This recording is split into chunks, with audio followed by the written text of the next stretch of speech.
Tree is just, it's got everything on it.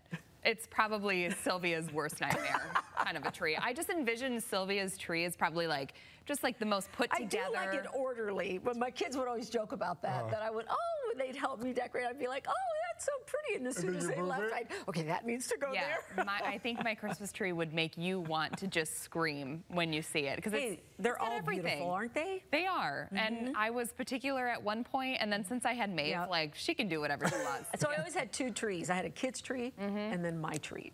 Smart. Maybe I need to do that. Smart. And they painted their ornaments from, grade school on up. Every time I took one out, it just warmed my heart.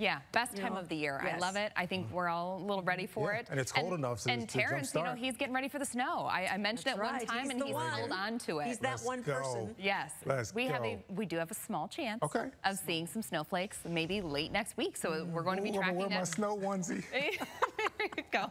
I can't wait to see that. I do want to see that. You need to at least provide a picture. All right, drought monitor. The latest drought monitor came out this morning, and finally we're seeing some pretty big improvements. So previously, last week, most of the area was considered to be in a severe drought. Now most of the Chicagoland area is in a moderate drought, which is a step better, so some improvement there. And then in the Chicago area through southern Cook County, kind of rounding the lake into northern Lake and Porter County is now where we're considered to be abnormally dry. So again, big improvements, but we could still use some rain across the region.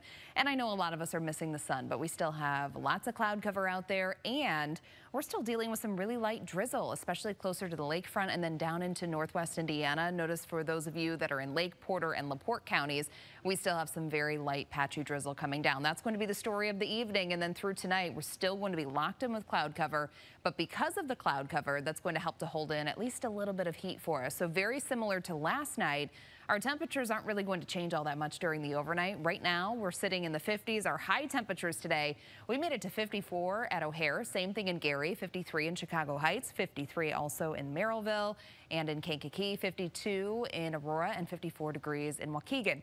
So here's where we're headed over the next couple of days. We're going to still see this really nice warming trend. We're going to be in the mid 50s tomorrow, upper 50s by Saturday.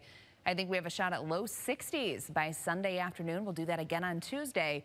And then late next week, you're going to see some fluctuations in the numbers. One, because it's still about a week out from now, so there's a lot of fine tuning that's going to be taking place with Thursday through Saturday. But as of right now, it's looking like we could have temperatures topping out in the 40s, maybe a couple spots only in the 30s. So if we're able to get a system to swing through, and some models are hinting at that, some of that precipitation could be coming down in the form of snowflakes. So we're going to be tracking that very closely late next week. Satellite and radar, things are fairly quiet for us. It's just been a gloomy day across the board, and that's going to be the story tonight and early tomorrow as well. So on Futurecast, you'll see that we're kind of locked in with cloud cover. It stays that way. We'll try to punch some holes in that cloud cover through the daytime hours of tomorrow, but don't be surprised if the majority of the day is actually spent under mostly cloudy conditions. And then finally, we're going to start to see some high pressure beginning to build in. So that's going to try to clear out some of that cloud cover. But then on Saturday, we're already going to start to see increasing cloud cover again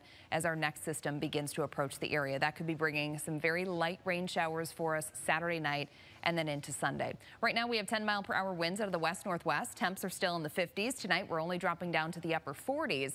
We're going to stay mostly cloudy tonight. Your 7-day forecast tomorrow, 54, 57, partly sunny on Saturday. Sunday for the Bears game, small chance of rain. Most areas stay dry, and temps are going to be in the lower 60s. Keep it here. We have more local news coming up.